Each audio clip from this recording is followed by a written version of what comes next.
What's up, everybody? Seat overriding. I'm ready to break the cave for you this week and Dr. Roto. Ooh, yeah. Woo! Let's bring the pain. So, on this, I wanted to throw in a real quick podcast. Again, back to back. We're doing it for Dr. Roto today, right? So, I wanted to go over my 10 team mock draft. Now, I know it's 10 team, right?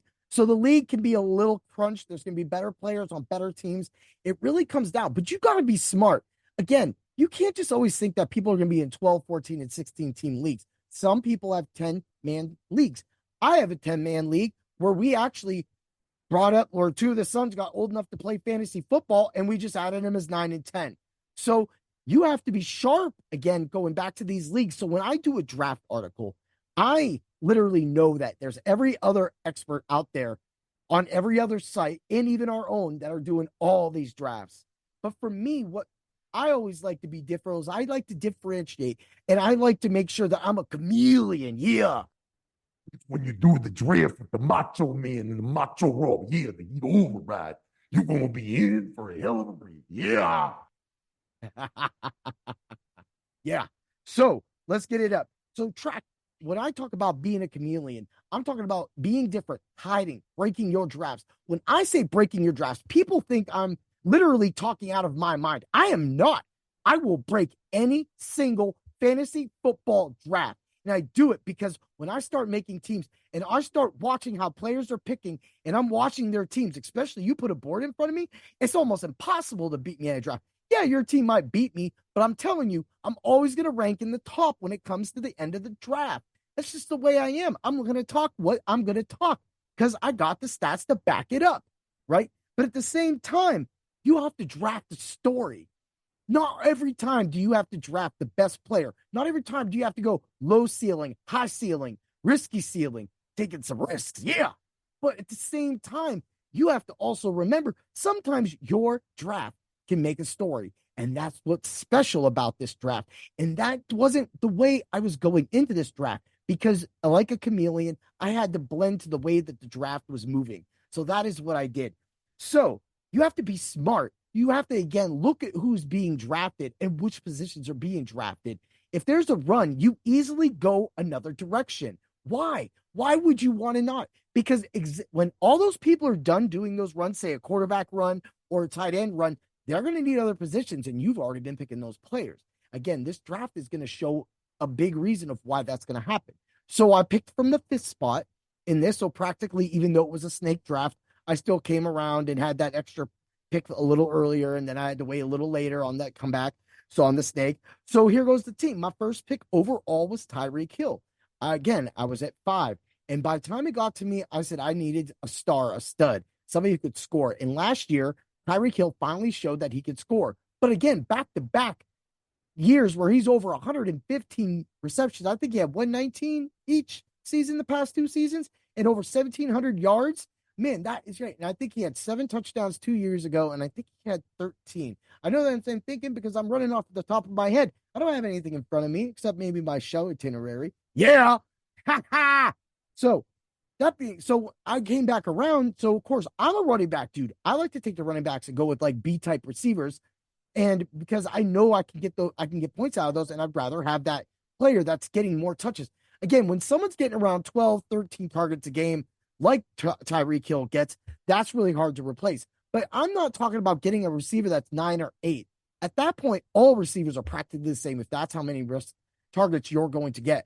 So I would rather take a running back that's getting at least 15, 16, 17 rushes and at least maybe a few targets out of the backfield, because then overall that gives me a better bunch. Plus, again, if you're down at the goal line and you have a player like Jonathan Taylor, I feel great about those odds every single time. And I cheered for that man last year because he was on my team. Yeah. Woo. Hold off a trade. And that's exactly it. Because sometimes you have to draft players to actually trade away. That player for me was DeAndre Swift last year because I was so amazing at how I drafted and where I was. Plus, of my keepers, we only were allowed one. It was Josh Allen. So therefore, I already stepped into that league with, one of the best fantasy players for the past few seasons. It's no doubt. It's Josh Allen. It's not even really a close landslide. He just does too much. So that really does demerit some of the other, like James Cook a little bit. So let's roll it back to Garrett Wilson. Again, I'm not the biggest Jets fan, but the Jets roster is stacked. And Garrett Wilson showed that he could thrive with not good quarterbacks. Just anybody was getting thrown back there. I don't even want to mention Zach Wilson. Happy he's gone. But anyway, you know, that was just bad. So now he's actually got Aaron Rodgers come back. And again, if Aaron Rodgers can play this whole year, you're going to see Garrett Wilson get the targets, touchdowns, yards that you need. Again, he's now my second receiver to Tyreek Hill. Third round came around, and I was looking at running backs, but I didn't want to go running back because Josh Allen was there. Now I'm trying to see, okay, I'm making Josh Allen, I have Tyreek Hill, and I have Garrett Wilson. I'm feeling really good about myself, right? So now you're seeing how my team is developing. I have my receivers. I have my targets established, and I have the best fantasy football player right now. I'm excited.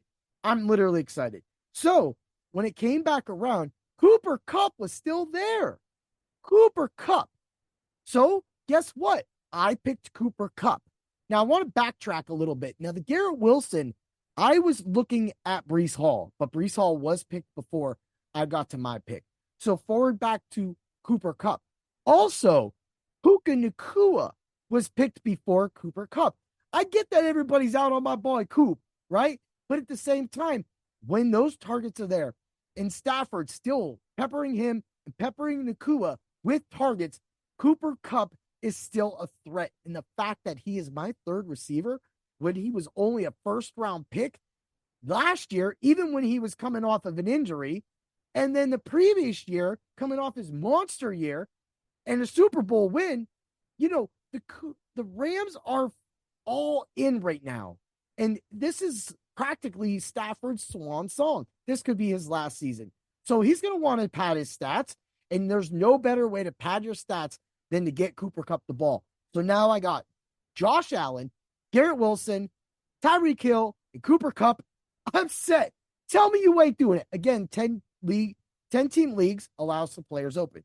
So I know I had to go running backs. This is why I said sometimes things develop into a story. James Cook was going to be there. Now, Keon Coleman was already gone. I don't know. They went after that rookie real early. Like, I wouldn't have, and I didn't. And I'll tell you why. You'll learn why I'm talking about this way, right? So I took James Cook. I came back around. I took Ramondre Stevenson because if there's one Patriot I want, it's Ramondre Stevenson. I don't want any other Patriot. I just don't. I'm sorry. And if you're a Pats fan, your team's going to suck. That's the way it's going to be. I don't even want May. I didn't even draft him. I don't want no part of that offense right now at all. And I hope you don't. And maybe I'm wrong, but I don't think I'm going to be wrong. I'm really sure about that. Yeah.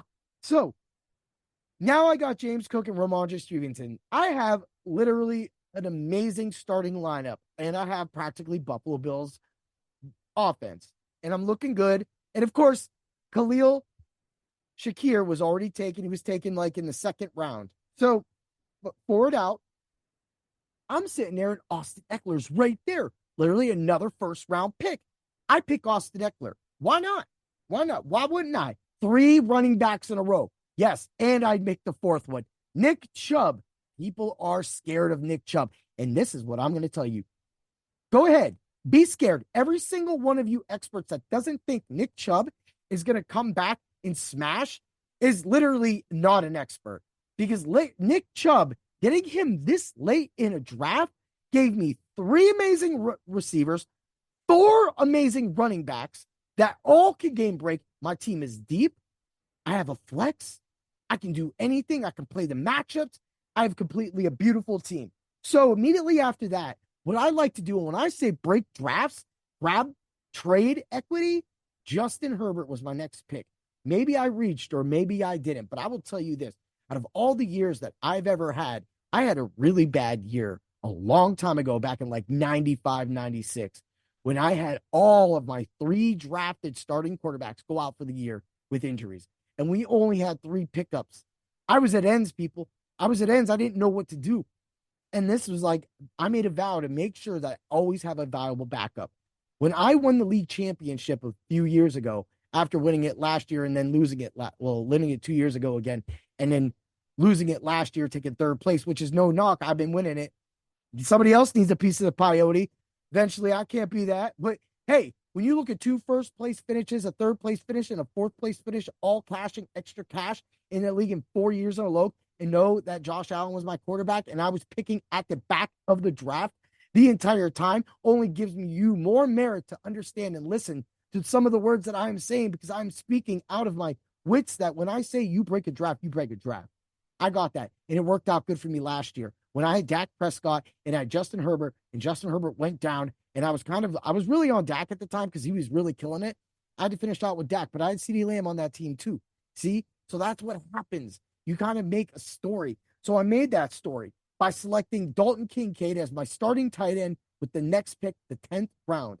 And this was huge for me, people, because now I do have this story. It doesn't matter that I missed out on Khalil Shakir, and it doesn't mean that I hated missing out on Keon Coleman. But at the same time, to get Dalton Kincaid, which I've seen more from than Coleman, I'm with that. I don't care about Knox. Knox is fine taking a back seat. Bam. Next pick, DeAndre Hopkins. Now, again, this is a 10-team league. That's why I'm getting some of these players. But you're not going to tell me that I ain't going to have a backup like that, right? Next, backup tight end, Pat Freiermuth. Bang. Now I got my 1-2 punch. Yeah, I drafted backup tight end. I want a good tight end when my tight end takes a day off, right? Or I want to be able to make sure, because now that Russell Wilson's in Pittsburgh, I'm all on that offense. Russell Wilson knows how to get his players the ball. He's a threat out of the backfield. People will not be able to do that. And what happens in Pittsburgh? The Steelers always have a tight end streak over the middle, and there's always a tight end around. That's Pat Freiermuth. If you're not drafting Pat Freiermuth, he's literally going to be the sneakiest tight end you can draft this year. And that's, again, why I got him this late in an expert draft. Bam. I rounded out the next 2 picks by just going Ravens. Justin Tucker. Now I have the best kicker. Ravens defense, one of the best defenses. We're going to end this out so we don't waste time. Number 15, handcuff, Antonio Gibson. Can't help it, right? And here it is. Bam! I bring the pain. Last player, Curtis Samuel in Buffalo, giving me the Buffalo stock that nobody really thought of. But while Coleman is a great prodigy and how I think he's going to be a great receiver, Curtis Samuel is a veteran, has already played under crappy quarterbacks for years. Now he literally gets his best quarterback he's ever played with. And you think that nobody is drafting Curtis Samuel? This man needs drafted. Mark my words, hit override, bringing the pain, saying it out. That's how you do it.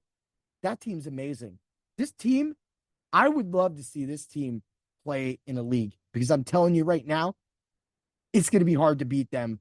This team would be definitely the top 3 in that league and should win the championship.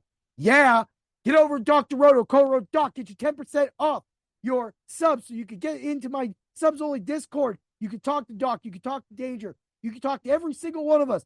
MLB is going on right now. Get in there, get it, talk to Lou, and then talk to me in my defensive chat. IDP, because I'm the IDP hero. I'm ready to bring it for you. If you didn't check out my tiers, get to Dr. Roto. Check out those tiers. Check out my tier podcasts that are coming up this weekend. So be ready for that. I got 3 of them. 3 of them. Defensive line, linebackers, defensive back. And that's how we're bringing the pain this week, people. Get to it. Have fun. Draft like heroes. Break your drafts. And listen to me and my draft. Because if you do, you will be a boss. Yeah. Woo! And may the draft be with you. Yeah.